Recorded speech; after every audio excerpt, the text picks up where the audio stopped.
With respect to the NSA, I'll just make this point very briefly. There's no doubt that the Snowden revelations damaged impressions of Germans with respect to the U.S. government and our intelligence cooperation. What I have done over the last year and a half is to systematically work through some of these issues to create greater transparency and to restore confidence, not just for Germans, but for our partners around the world. And we've taken some unprecedented measures, for example, to ensure that our intelligence agencies treat non-U.S. citizens in ways that are consistent with due process and their privacy concerns.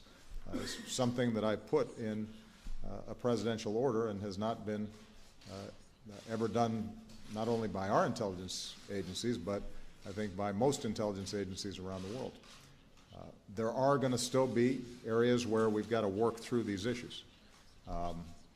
We have to internally work through some of these issues because they're complicated, they're difficult. You know, if we are trying to track a network that is planning to carry out attacks in New York or Berlin or Paris, and they are communicating primarily in cyberspace, and we have the capacity to stop an attack like that, but that requires us then being able to operate within that cyberspace. How do we make sure that we're able to do that, carry out those functions, while still meeting our core principles of respecting the privacy of all our people? And given Germany's history, I recognize the sensitivities around this issue.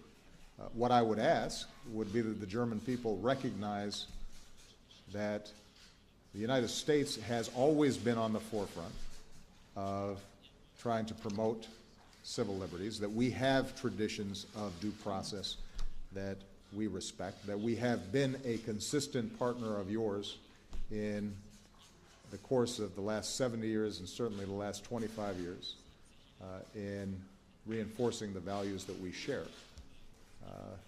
And so occasionally I would like the German people to give us the benefit of the doubt, given our history, as opposed to assuming the worst, assuming that we have been consistently your strong partners and that we share a common set of values. And if we have that fundamental underlying trust, there are going to be times where there are disagreements and both sides may make mistakes and there are going to be irritants like there are between friends, but the underlying foundation for the relationship remains sound. Christy Parsons. Thank you, Mr. President. The Iran nuclear negotiators have now missed 2 deadlines. Should the upcoming March deadline for talks be the final one?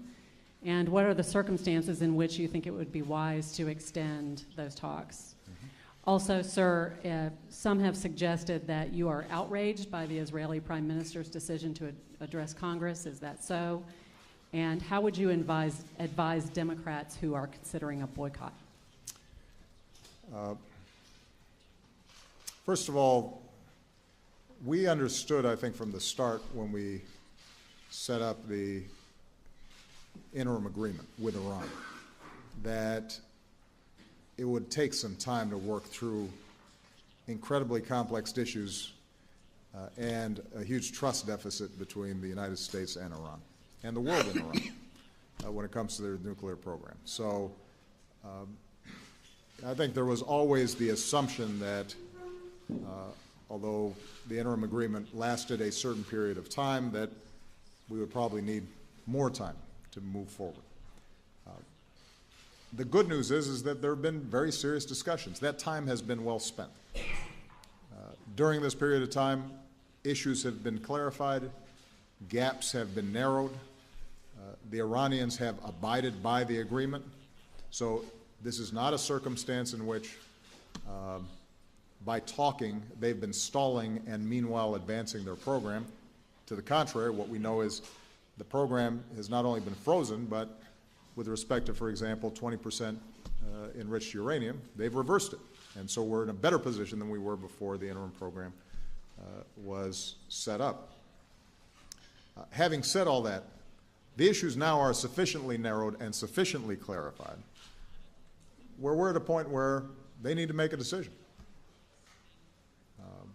We are presenting to them in a unified fashion the P5+1, supported by a coalition of countries around the world, are presenting to them a deal that allows them to have peaceful nuclear power, but gives us the absolute assurance that is verifiable that they are not pursuing a nuclear weapon. And if, in fact, what they claim is true, which is they have no aspiration to get a nuclear weapon, that, in fact, according to their supreme leader, it would be contrary to their faith to obtain a nuclear weapon. If that is true, there should be the possibility of getting a deal. They should be able to get to yes. But we don't know if that's going to happen. They have their hardliners. They have their politics. And the point, I guess, is, Christy, at this juncture, I don't see a further extension being useful if they have not agreed to the basic formulation and the bottom line that the world requires to have confidence that they're not pursuing a nuclear weapon. Now, if the framework for a deal is done, if people have a clear sense of what is required, and there's some drafting and T's to cross and I's to dot, that's a different issue. But my view, and I've presented this to members of Congress, is that we now know enough that the issues are no longer technical. The issues now are, does Iran have the political will and the desire to get a deal done? And we could not be doing this were it not for the incredible cohesion and unity that's been shown by Germany, by the other members of the P5+1, which I should acknowledge includes Russia.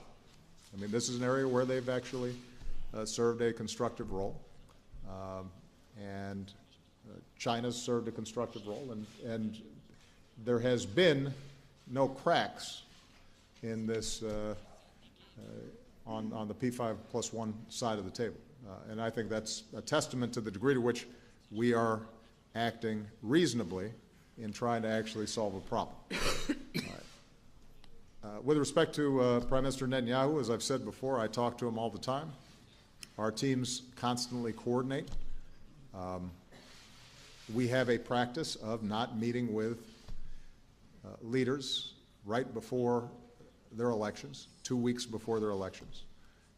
As much as I love Angela, if she was 2 weeks away from an election, she probably would not have received an invitation to the White House. And I suspect she wouldn't have asked for one. So, you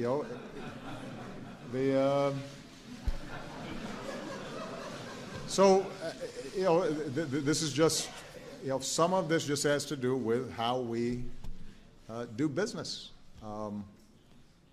And I think it's important for us to maintain these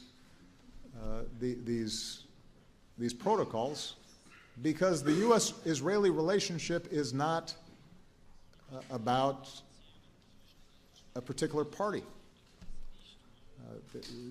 This isn't a relationship founded on affinity between the Labor Party and the Democratic Party, or Likud and the Republican Party. This is the U.S.-Israeli relationship that extends beyond parties and has to do with that unbreakable bond that we feel and our commitment to Israel's security and the shared values that we have. And the way to preserve that is to make sure that it doesn't get clouded with what could be perceived as partisan politics. Whether that's accurate or not, that is a potential perception, and that's something that we have to guard against.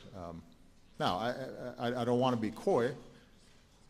The Prime Minister and I have a very real difference around Iran sanctions. I have been very clear, and Angela agrees with me, and David Cameron agrees with me, and the others who are a member of the negotiations agree that it does not make sense to sour the negotiations a month or two before they're about to be completed. And we should play that out. If, in fact, we can get a deal, then we should embrace that. If we can't get a deal, then we'll have to make a set of decisions. And as I've said to Congress, I'll be the first one to work with them to apply even stronger measures against Iran. But what's the rush? Unless your view is that it's not possible to get a deal with Iran, and it shouldn't even be tested. And that I cannot agree with, because as the President of the United States, I'm looking at what the options are if we don't get a diplomatic resolution. And those options are narrow and they're not attractive. And from the perspective of U.S. interests, and I believe from the perspective of Israel's interests, although I can't speak for, obviously, the Israeli government, it is far better if we can get a diplomatic solution. So there are real differences substantively, but that's separate and apart from the whole issue of Mr. Netanyahu coming to Washington. All right? Herr Suric, ja. Mr. Storage, please.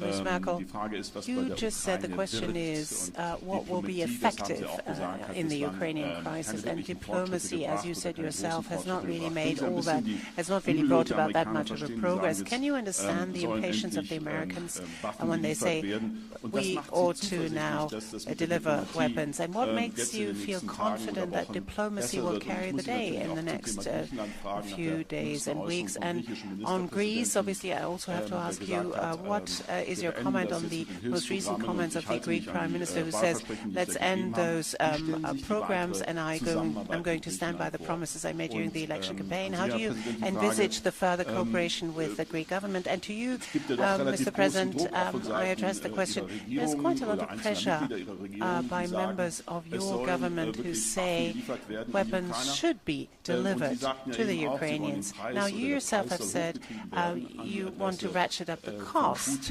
that Putin has to bear and then make him relent and give in, maybe. And you said all options have to be on the table, so apparently also weapons. So what makes you so sure that these weapons will not only go into the hands of the regular Ukrainian army, but will then also perhaps get into the hands of separatists, of militias on the Ukrainian side, who are accused by Amnesty International and other NGOs of having violated human rights? Thank you.